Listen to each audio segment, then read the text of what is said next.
Bharat news और आपके साथ मैं हूं ममता सिंह। तो चलिए शुरुआत करते हैं आज की कुछ।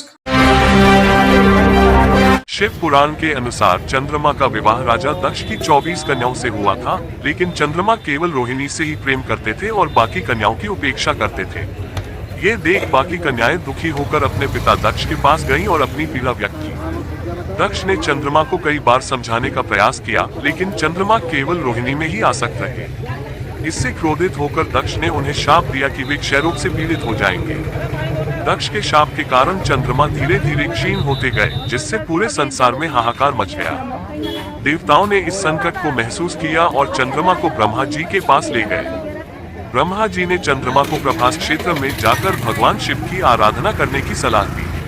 चंद्रमा ने प्रभास क्षेत्र में निरंतर 6 माह तक 10 करोड़ महामृत्युंजय मंत्र का जाप किया, जिससे प्रसन्न होकर भगवान शिव प्रकट हुए और उन्हें शाप मुक्त किया। हालांकि भगवान शिव ने यह वरदान भी दिया कि एक पक्ष में उनकी कला क्षीण होती रहेगी और दूसरे पक्ष में वह पुनः बढ़ेगी। इस प्रकार भगवान शिव ने सोमनाथ ज्योतिर्लिंग के रूप में सदा के लिए इस स्थान पर निवास किया और यह स्थान सोमनाथ के नाम से प्रसिद्ध हो गया।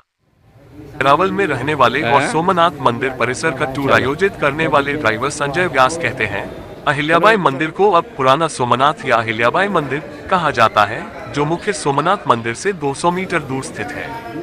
व्यास पर्यटकों को बताते हैं कि सोमनाथ में अहिल्याबाई मंदिर की दशा देख इस कदर परेशान हुई कि उन्होंने एक गुप्त स्थल पर मूर्ति की स्थापना की।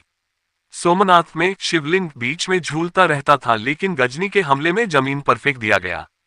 व्यास ने कहा, उसके बाद कई मूल्यवान ढांचे भूमिगत बनाए गए ताकि हमलावरों की नजर न पड़े, और अहिल्याबाई की मूर्ति प्रतिष्ठा शांति के दौर में हुई, जिससे उनका मंदिर कायम रहा और वर्षों के अंतराल में कुछ मरम्मत वगैरह ही हुए। काशी में भी अहिल्याबाई के प्रभाव की कहानी ऐसी ही है। उन्होंने औरंगजेब के ढहाने के 111 साल बाद 1780 में काशी विश्वनाथ मंदिर को दोबारा जिंदा कराया। उन्होंने ज्ञानवापी मस्जिद के बगल में दक्षिण का स्थान चुना और उनका मंदिर स्कंद पुराण के काशी कांड में वर्णित कर्मकांडों के अनुरूप है। काशी विश्वनाथ मंदिर के महंत राजेंद्र तिवार के मुताबिक अहिल्याबाई को सपना आया कि मंदिर के पुराने गौरव को बहाल करना उनका दायित्व है। तीर्थस्थल से अपने परिवार की पुश्तैनी संबंधों का साझा करते हुए तिवारी ने द प्रिंट से कहा, वे काशी विश्वनाथ के दर्शन को आई और हमारे पूर्वजों से उनकी जमीन पर मंदिर बनाने की अनुमति मांगी, जो उन्होंने सहर्ष दे दी। तिवारी ने कहा, निर्माण पूरा हो जाने के बाद अहिल्याबाई ने एक पत्थर गढ़वाया, जिस पर संस्कृत में लिखा था कि अहिल्याबाई ने मेरे परिवार की मदद और अनुमति से मंदिर की पुनर्स्थापना की। सोमनाथ मंदिर की वास्तुकला अद्वितीय है। ये चोल शैली में बना हुआ है, जो उस समय की भारतीय स्थापत्य कला का उत्कृष्ट उदाहरण है। वर्तमान सोमनाथ मंदिर की संरचना को इस तरह से बनाया गया है कि इसमें मंदिर के प्रवेश द्वार से लेकर गर्भगृह तक की दृष्टि में समुद्र का अद्वितीय दृश्य दिखाई देता है। इसका शिखर लगभग 155 फीट ऊंचा है और इसमें नक्काशीदार स्तंभ, सुंदर तोरण और विशाल मंडप है। मंदिर का गर्भगृह एक दिव्य ज्योतिर्लिंग को समर्पित है और यहां आने वाले भक्तों को असीम शांति और सकारात्मक ऊर्जा का अनुभव होता है। त्रिवेणी संगम, हिरण कपिला और सरस्वती नदियों का ये संगम धार्मिक महत्व रखता है और शांति का अनुभव कराता है। भालका तीर्थ, यह एक पवित्र स्थान है जो सोमनाथ के पास स्थित है। मायपुरी सूर्य मंदिर और अहिल्याबाई मंदिर, यह मंदिर सोमनाथ मंदिर का स्थानापन है और इसके पीछे समुद्र के सुंदर दृश्य का आनंद लिया जा सकता है। सोमनाथ सड़क, रेल और वायु मार्ग से आसानी से सुलभ है। नजदीकी railway station Veraval railway station है। आपको ये जानकारी अच्छी लगी हो तो कमेंट बॉक्स में कमेंट करके जरूर बताएं। इस प्रकार की जानकारी की वीडियो बनाया जाए। इसके पीछे समुद्र, त्रिवेणी संगम। इसके बाद जाएंगे सोमनाथ मंदिर के दर्शन करेंगे।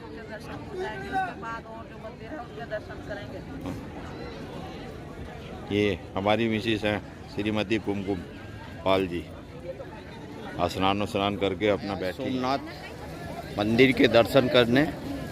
इस समय त्रिवेणी के में हम जो है स्नान करते हुए, हमारे साथ सभी लोग, ये त्रिवेणी है आप हमारे पीछे देख रहे हैं।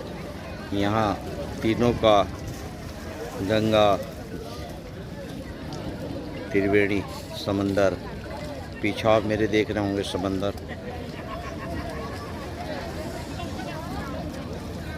कितना अच्छा दृश्य नज़ारा आपको देखने को मिला।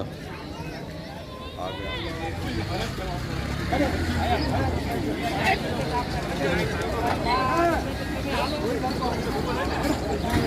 त्रिवेणी के दर्शन यहाँ नहाने का है, समंदर का